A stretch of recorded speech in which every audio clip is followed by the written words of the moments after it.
Le vrai départ de cette crise-là, c'est la démission de notre directrice générale qui a eu une offre d'emploi très intéressante qui doublait son salaire. Alors, elle a décidé de partir. Suite à son départ, et c'est un départ intelligent, c'est un départ responsable, à ce qu'elle nous offrait de demeurer avec nous jusqu'à la fin du mois de décembre pour nous aider, à presque un mois et demi de temps. Alors, on a fait un conseil d'administration extraordinaire pour se diviser les tâches de la directrice générale avec les autres membres. Avec les autres membres.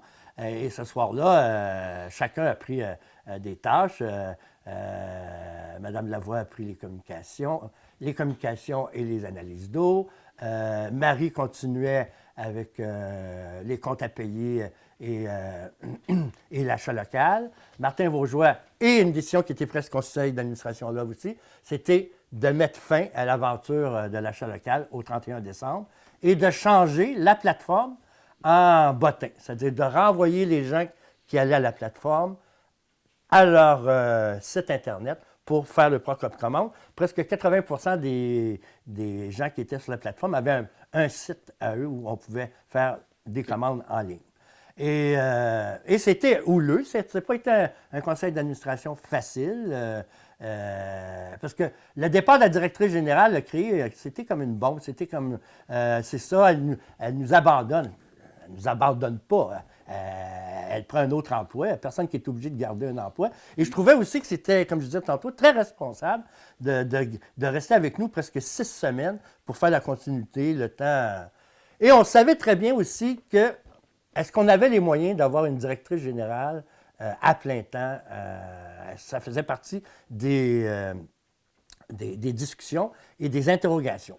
Et le lendemain matin, suite à ce conseil d'administration houleux, et pour avoir fait beaucoup de conseils d'administration, c'est rarement la messe. C'est souvent des questionnements, de l'argumentation. Et le lendemain matin, on a reçu la démission de notre président et qui avait quand même pris comme responsabilité la veille le suivi du dossier Environex, qui est la firme qui font les analyses d'eau pour la Chambre de commerce, et pour les membres et pour les gens de l'île, qui donne un très grand avantage d'à peu près 1/3 de réduction de prix versus de se présenter directement chez Environex. Alors ça, dès le lendemain matin, ça créait une autre bombe. Elle avait un dossier que personne n'avait en main.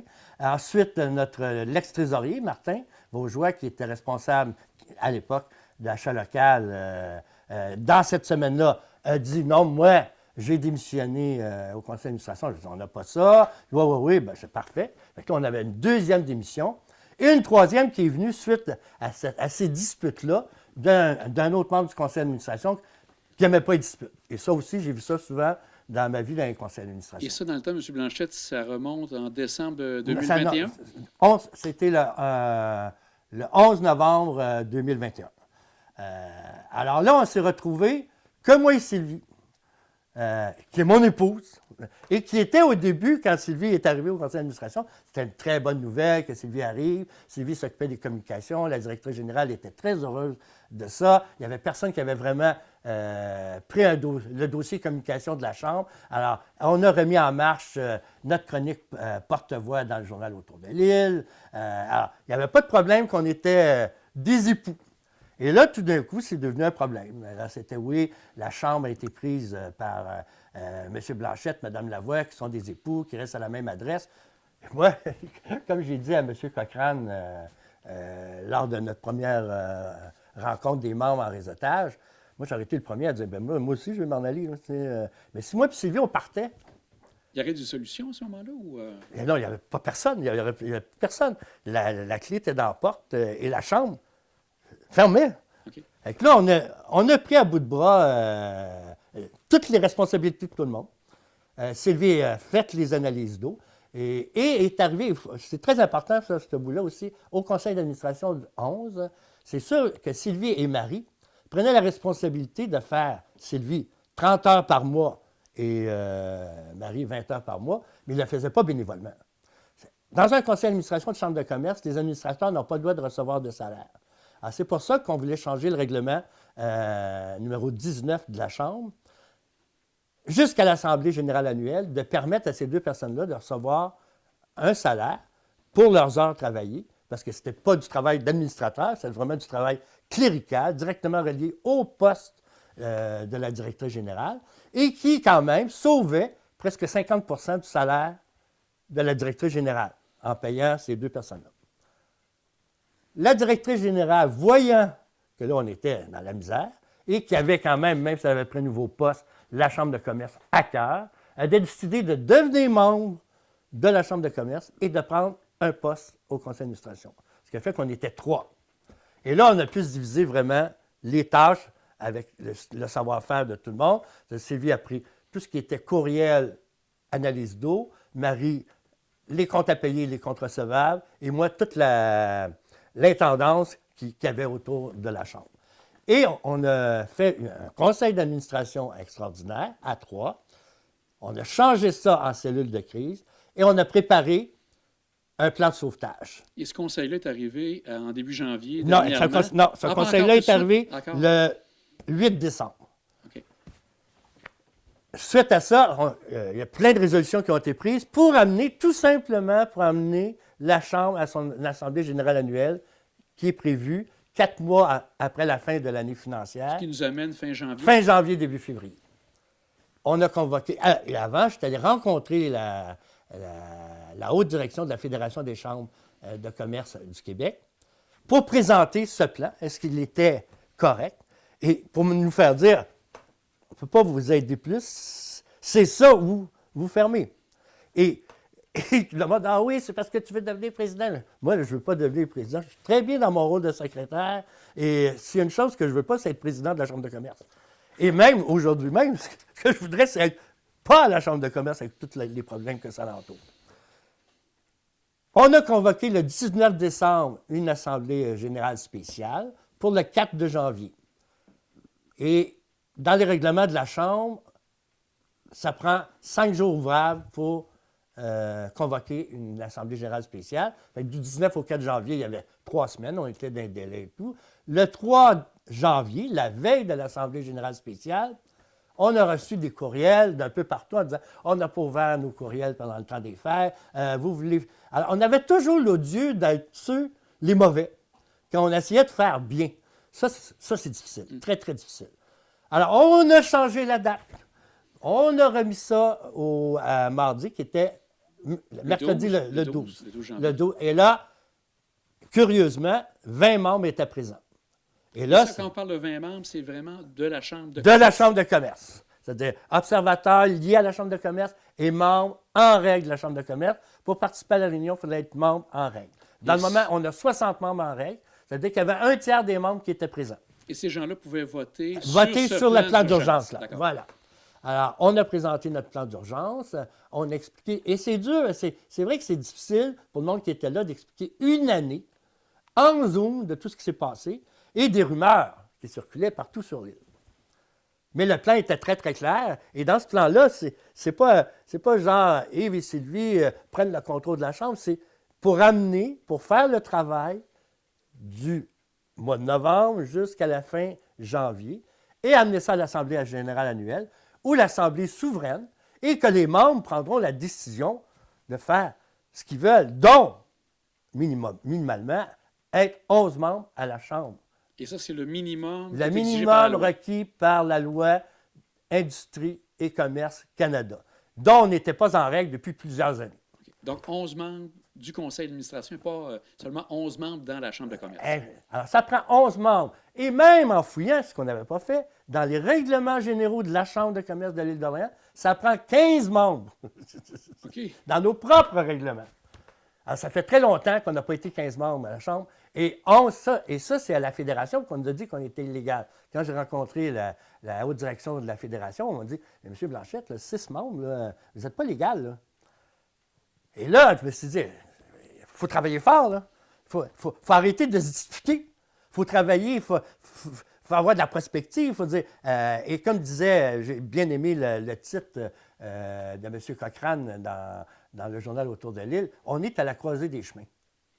Est-ce qu'on veut ou on ne veut pas une chambre de commerce créative, progressive sur l'île d'Orléans. D'arriver à ce que... C'est quoi une chambre de commerce? Pour moi, une chambre de commerce, c'est du réseautage, c'est de se voir tous, d'échanger et d'être créatif, de créer des événements, d'inviter des gens à venir nous parler de l'extérieur, de voir comment ça se passe, comme toutes les chambres de commerce. Et là, la prochaine étape, c'est donc l'Assemblée générale annuelle qui va se passer quand? Si tout va bien, là, il y a une date temporaire qui est le 3 février prochain. Pourquoi elle est temporaire? Parce qu'il y a plein de choses à mettre, à attacher. Là. Parce que dès hier matin, les 3 personnes qui sont là, on n'est pas 26, on est 3, on s'est mis à l'attaque de tout ce qui est dans le plan de sauvetage qu'on a proposé, qui est adopté à la majorité. Très serré de ce que j'ai compris. Serré, le mot est faible. Après même recomptage, c'est 8 pour, 7 contre et 3 abstentions. Alors, et là, on parlait de faire un comité d'arbitrage. Le feu est pris dans la maison, puis avant d'appeler les pompiers, là, on va demander est-ce qu'il faudrait vraiment appeler les pompiers. Parce là, que, la maison va brûler. Là. Si je comprends bien, ça veut dire que donc, l'Assemblée se tient le 3 février, selon ce qui est possiblement le cas.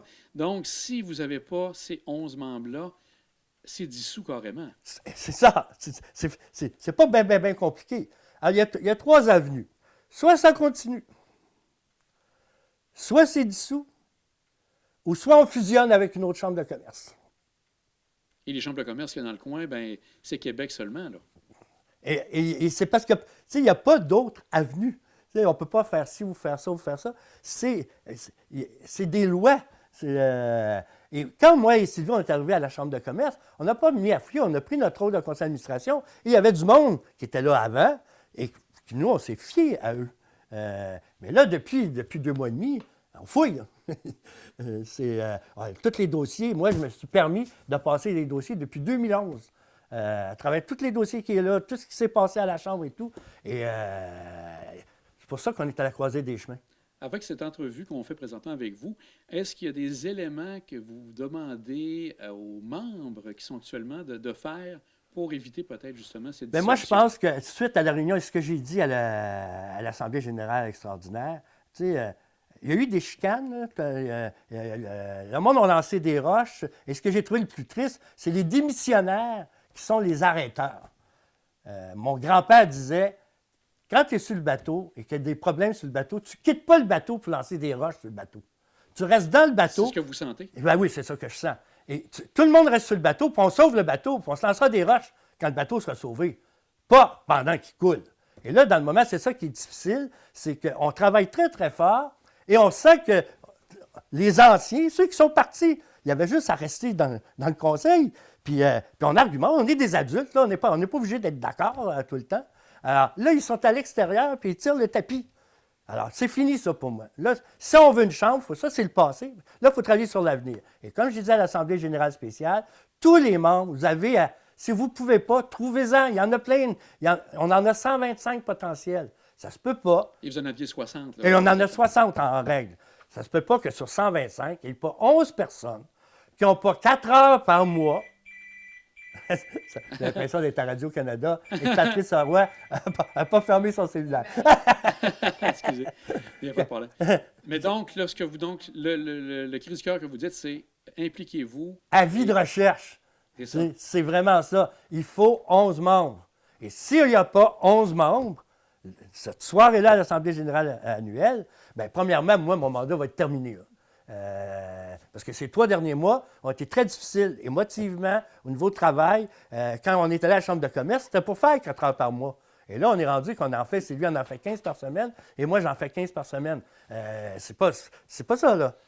Je vous pose la question, est-ce que vous souhaitez continuer si éventuellement on arrive avec ça? Moi, comme on a pris la décision, moi, Sylvie et Marie, que ça fait 3 membres, sur 3 sur 11. Fait qu'il n'en manque pas 11, il en manque 8. De soutenir au moins pour une année les 8 nouveaux membres qui sont là. Et si les membres veulent, c'est sûr, moi, je suis prêt à rester secrétaire de la Chambre pour une autre année. Le vote pour l'adoption d'un plan d'urgence à la Chambre de commerce a été très serré. Nous nous sommes tournés vers les opposants à ce plan pour connaître ce qu'ils proposaient pour l'avenir de la Chambre.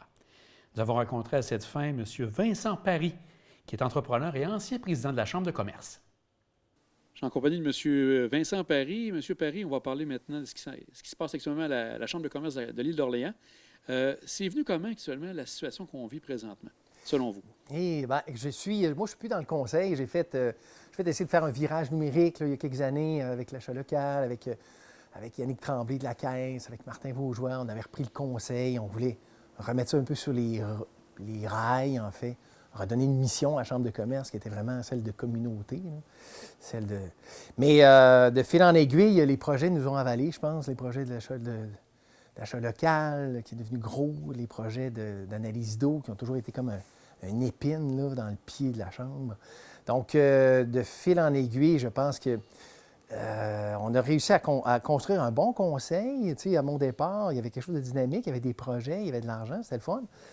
Puis, comme arrive malheureusement trop souvent dans ce genre d'organisation trop petite, peut-être, je ne sais pas, mais de la misère à démarrer, là, est retombée. Je pense qu'il est retombé cet automne. Je ne faisais pas partie du conseil, mais je suis assez près quand même, là, comme membre aussi, de ce qui se passe à la Chambre. Puis, on est retombé, je pense qu'on est retombé dans les mêmes pièges. On est retombé dans les pièges d'avoir une organisation qui a oublié sa mission.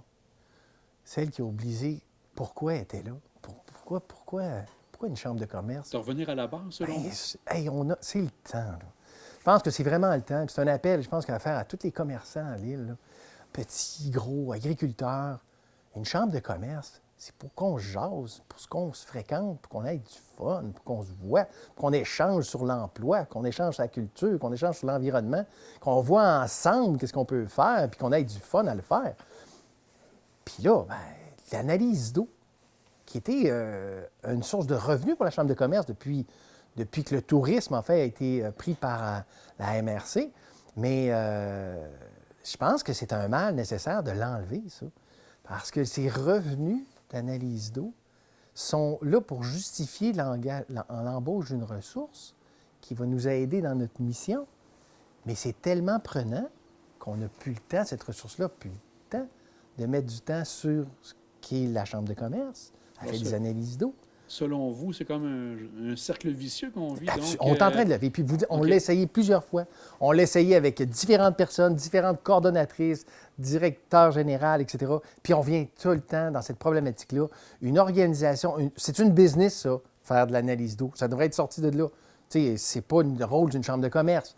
Puis les pertes, les revenus, ça se traite en entreprise. Ça ne se traite pas par un conseil d'administration bénévole.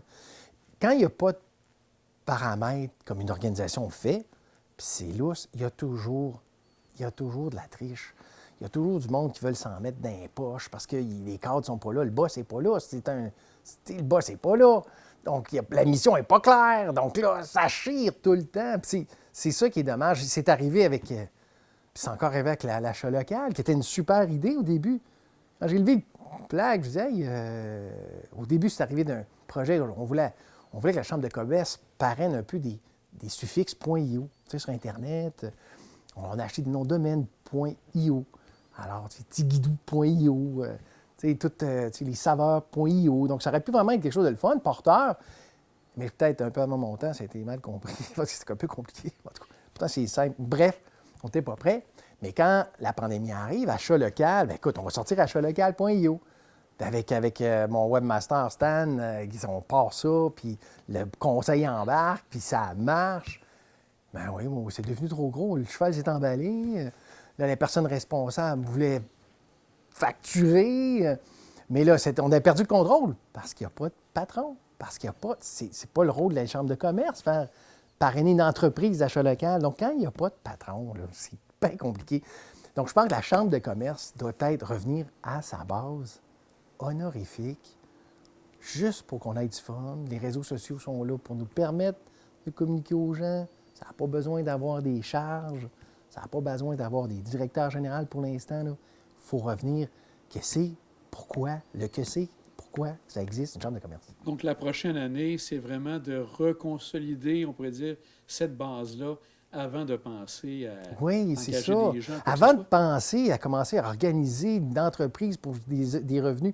Donc, Yves, M. Blanchette, qui vient d'Appel, a sorti une super bonne idée. Il a dit, on devrait faire du mentorat avec Québec, la Chambre de commerce. Ils ont les outils, ils savent comment faire. Commençons comme ça. Commençons avec un mentorat avec une autre chambre de commerce plus grosse que nous pour nous donner des bases. Créons un conseil d'administration honorifique, juste le fun. Marc-André, un jeune qui, comme on veut s'impliquer, il m'a sorti une super bonne idée. Il a dit on devrait avoir un représentant par village. On doit avoir un représentant, on parle du conseil d'administration, par village, pour la culture, pour l'emploi, pour l'environnement.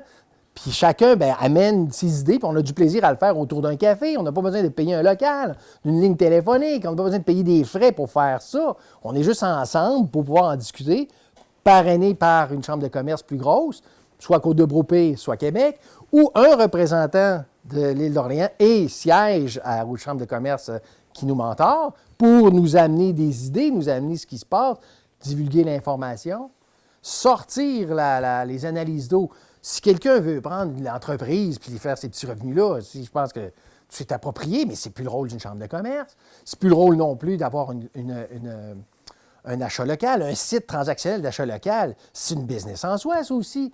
Tant mieux, ça a été initié par la chambre de commerce, mais ça devrait être sorti. Martin Vaugeois a sorti là-bas une super bonne idée de faire une coopérative.